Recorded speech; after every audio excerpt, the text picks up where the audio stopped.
Hello friends, welcome to our channel. तो friends, आज के इस वीडियो को स्टार्ट करने से पहले हम आपको बता दें, ये वीडियो जो है एक कोलैबोरेशन वीडियो है जहां पर हमने कोलैब किया है IFAS के साथ। IFAS जो है फ्रेंड्स इंडिया के नंबर 1 इंस्टीट्यूट्स में से एक है जो आपको प्रोवाइड करते हैं ऑनलाइन एक्सक्लूसिव कोर्स। किस कैटेगरी में? NTA UGC नेट और सेट एग्जाम्स की कैटेगरी में, जहाँ पर फ्रेंड्स ये आपके लिए लाए हैं कि आप 3 घंटे में कंप्लीट कर सकते हैं रिसर्च एप्टीट्यूड को इनके यूट्यूब चैनल के माध्यम से। तो फ्रेंड्स, अगर आप 3 घंटे की इस रिसर्च एप्टीट्यूड क्लास को देखना चाहते हैं, उसके लिए आप डेट नोट कर लीजिए 10 अक्टूबर 2022 और सुबह 10 बजे से जो है ये क्लास लाइव हो जाएगी। और इस लाइव क्लास के लिए आपके एजुकेटर्स होंगे पवन और दीपकेश सर। और साथ ही साथ फ्रेंड्स, आपको ये क्लास जो है हिंदी और इंग्लिश दोनों लैंग्वेज में मिल जाएगी। अगर आप इस क्लास को देखना चाहते हैं तो उनके यूट्यूब चैनल पर विजिट कर सकते हैं। उनके यूट्यूब चैनल, वेबसाइट और ऐप का लिंक आपको इसी वीडियो के नीचे डिस्क्रिप्शन बॉक्स में मिल जाएगा। फ्रेंड्स, वापस से हम अपनी वीडियो पर चलते हैं, जहां पर आज की इस वीडियो में हम बात करेंगे हमारी NTA UGC नेट पेपर 1 अक्टूबर 2022 से रिलेटेड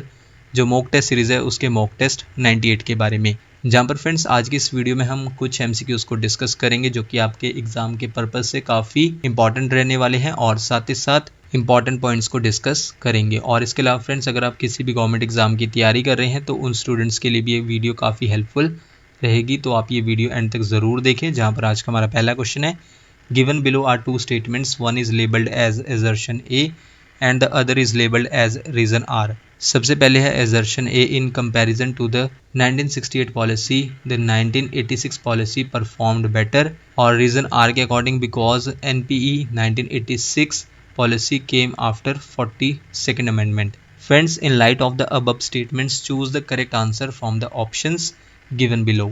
फ्रेंड्स, इस क्वेश्चन के लिए करेक्ट ऑप्शन है option number 1। Both A and R are correct and R is the correct explanation of A।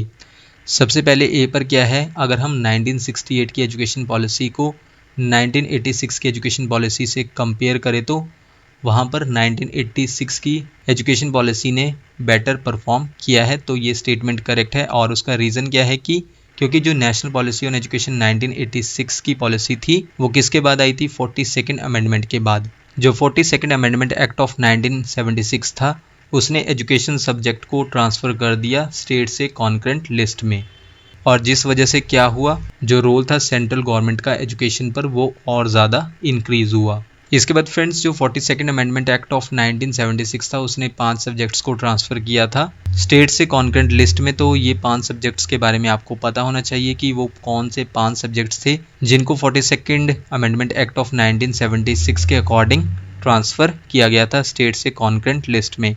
Number 1 है एजुकेशन, सेकेंड है फॉरेस्ट, नंबर 3 पर वेट्स एंड मेजर्स, 4th पर है protection of wild animals and birds, 5th पर है administration of justice. इसके बाद friends, जब एजुकेशन सब्जेक्ट स्टेट से कॉन्करेंट लिस्ट में आया, देन इसके बाद जो सेंट्रल गवर्नमेंट थी वो एबल थी यानी कि सक्षम थी एक्सेप्ट करने में, स्वीकार करने में रिस्पॉन्सिबिलिटी, जहां पर सेंटर ने इंट्रोड्यूस किए नंबर ऑफ प्रोग्राम्स, किसको ध्यान में रखते हुए?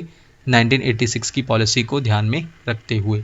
नेक्स्ट पॉइंट है फ्रेंड्स, जो हमारी क्लासिक गवर्नमेंट स्कीम्स हैं जैसे कि Sarva Shiksha Abhiyan, mid day meal scheme, Navodaya Vidyalaya in short NVS schools, Kendriya Vidyalaya in short KV schools, और यूज़ IT का एजुकेशन में इसकी शुरुआत हुई थी किसके अंडर? नेशनल एजुकेशन पॉलिसी 1986 के अंडर। नेक्स्ट पॉइंट है फ्रेंड्स, कॉन्करेंट लिस्ट के बारे में भी हम थोड़ा बात कर लेते हैं, जहां पर फ्रेंड्स लेजिस्लेटिव सेक्शन को डिवाइड किया गया है 3 लिस्ट में। कौन कौन सी लिस्ट है? यूनियन लिस्ट, स्टेट लिस्ट और कॉन्करेंट लिस्ट। तो कॉन्करेंट लिस्ट में शामिल हैं वो सब्जेक्ट्स जिसमें कॉमन इंटरेस्ट होता है दोनों का, किसका? यूनियन और स्टेट्स का। कॉन्करेंट लिस्ट में दोनों जो हैं यानी कि पार्लियामेंट और स्टेट लेजिस्लेचर्स किसी भी सब्जेक्ट्स पर लॉज बना सकते हैं यानी कि कानून बना सकते हैं, जो कि इंक्लूड हैं किसमें? कॉन्करेंट लिस्ट में। इसके बाद फ्रेंड्स, हम अपने नेक्स्ट क्वेश्चन पर चलते हैं। Which policy launched operation black board to improve primary schools nation wide, यानी कि देश भर में प्राथमिक विद्यालयों को बेहतर बनाने के लिए किस नीति ने ऑपरेशन ब्लैक बोर्ड शुरू किया? इनमें से फ्रेंड्स वो पॉलिसी थी option B, national education policy 1986 ने लॉन्च किया था ऑपरेशन ब्लैक बोर्ड को इम्प्रूव करने के लिए प्राइमरी स्कूल्स को नेशन वाइड यानी कि पूरे देश भर में। इसके बाद फ्रेंड्स ये जो पॉलिसी थी इसका एम था कि स्पेशल एम्फेसिस यानी कि स्पेशल जो है फोकस करना, जोर देना, दूर करने के लिए डिसपैरिटीज़ को यानी कि असमानताओं को दूर करने के लिए, और इक्वलाइज करना एजुकेशनल अपॉर्चुनिटी को यानी कि शैक्षिक अवसरों को समान बनाना, स्पेशली जो है किन के लिए, इंडियन वुमेन के लिए, शेड्यूल्ड ट्राइब्स इन शॉर्ट एसटीज़ के लिए, और scheduled caste in short SC communities के लिए।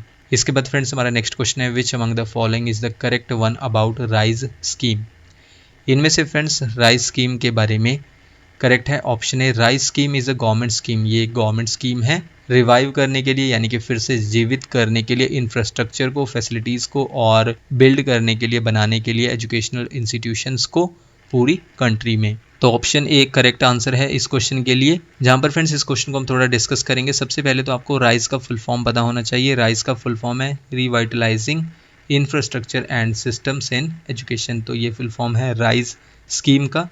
इसके बाद ये गवर्नमेंट की स्कीम है जिसको बनाया गया था किसके लिए, रिवाइव करने के लिए इंफ्रास्ट्रक्चर फैसिलिटीज़ को, बिल्ड करने के लिए एजुकेशनल इंस्टीट्यूशंस को अक्रॉस द कंट्री यानी कि पूरे देश में। इसके बाद इस स्कीम में गवर्नमेंट जो है वो प्रोवाइड करेगी लो कॉस्ट फंड या फिर लोन्स किन्हें, एजुकेशनल इंस्टीट्यूशंस को, किसके लिए, इंफ्रास्ट्रक्चर डेवलपमेंट के लिए। इसके बाद राइज स्कीम प्रमोट करती है और सपोर्ट करती है स्टूडेंट्स को, फैकल्टीज़ को, और सपोर्ट करती है स्टाफ को इम्प्रूव करने के लिए क्वालिटी एजुकेशन को। नेक्स्ट पॉइंट है, इस स्कीम के अंडर गवर्नमेंट जो है प्रोवाइड करेगी लोन्स किन्हें प्रोवाइड करेगी, सभी हायर एजुकेशनल इंस्टीट्यूशंस को प्रमोट करने के लिए और इनकरेज करने के लिए हायर एजुकेशन को। नेक्स्ट पॉइंट है, लॉन्च किया गया था राइज स्कीम को यूनियन बजट 2018 में। नेक्स्ट है, इम्प्लीमेंटेड बाय, इसे लागू किया गया ministry of human resource development द्वारा, इन शॉर्ट MHRD द्वारा, जिसे अब मिनिस्ट्री ऑफ एजुकेशन के नाम से जाना जाता है। इसकी फाइनेंसिंग एजेंसी है higher education financing agency, in short HEFA। जहाँ पर फ्रेंड्स HEFA यानी कि हायर एजुकेशन फाइनेंसिंग एजेंसी को सेटअप किया गया था 31 मई 2017 को, किसके द्वारा, सेंट्रल गवर्नमेंट द्वारा, और ये एक non profit non banking financing company है, इन शॉर्ट NBFC है। और जहाँ पर टोटल इन्वेस्टमेंट किया गया है राइज स्कीम में 1 लाख करोड़ का अगले 4 सालों में यानी कि 2018 से 2022 के एंड तक जो है 1 लाख करोड़ का इन्वेस्टमेंट किया जाएगा किसमें, राइज स्कीम में। नेक्स्ट पॉइंट है फ्रेंड्स, राइज स्कीम के कुछ ऑब्जेक्टिव्स के बारे में बात कर लेते हैं, उद्देश्य के बारे में। जहाँ पर सबसे पहले हमारे पास क्या है कि अपग्रेड करना है और एडवांस बनाना है एजुकेशनल इंफ्रास्ट्रक्चर को इंडिया में, अगर हम कंपेयर करें किससे, इंटरनेशनल बेस्ट स्टैंडर्ड से। देन इसके बाद कन्वर्ट करना है इंडिया को एक एजुकेशन हब में, प्रोड्यूस करके हाई क्वालिटी रिसर्च इंफ्रास्ट्रक्चर, कहाँ पर, एजुकेशनल इंस्टीट्यूशंस में। नेक्स्ट पॉइंट है यानी कि नेक्स्ट ऑब्जेक्टिव है किसका, राइज स्कीम का, अलो करना है एक्सेस को किसके लिए, higher education financing agency, in short HEFA capital के लिए। और ये HEFA पूंजी किन के लिए होगी, अलग अलग इंस्टीट्यूट्स के लिए होगी, जैसे कि Indian institute of technology in short IITs, Indian institute of management in short IIMS, national institute of technology in short NITs, Indian institute of science education and research in short IISER, all India institute of management science in short AIIMS, केंद्रीय विद्यालय, Navodaya Vidyalaya, central universities etcetera. ये जो है बोरो कर सकते हैं, उधार ले सकते हैं 1 लाख करोड़ में से अगले 4 सालों के लिए, जहाँ पर ये बिल्ड कर सकते हैं और एक्सपेंड कर सकते हैं इंफ्रास्ट्रक्चर को। इसके अलावा फ्रेंड्स कुछ वन लाइनर क्वेश्चंस भी हैं जो किससे जुड़े हैं, राइज स्कीम से, उनको भी हम थोड़ा देख लेते हैं। सबसे पहले हमारा क्वेश्चन है कि what is the full form of rise scheme. Full form क्या है, revitalising infrastructure and systems in education, ये फुल फॉर्म है राइज स्कीम का। नेक्स्ट क्वेश्चन है, when was the rise scheme announced, इसको अनाउंस किया गया था 2018 में। नेक्स्ट क्वेश्चन है, how much is allocated in the rise scheme for the next 4 years. तो एलोकेट की गई है वो अमाउंट है राइज स्कीम के अंडर, यानी कि 2018 से 2022 तक के लिए ₹1 लाख करोड़। देन इसके बाद नेक्स्ट वन लाइनर क्वेश्चन है, rise scheme is funded by which agency, यानी कि राइज जो योजना है वो किस संस्था द्वारा वित्त पोषित है, वो संस्था है, वो एजेंसी है higher education financing agency, in short HEFA। और फ्रेंड्स आज के इस वीडियो से रिलेटेड हमारा लास्ट क्वेश्चन है, विच policy also called for the creation of a rural university model based on Mahatma Gandhi's philosophy to promote economic and social development at the grassroots level in rural India।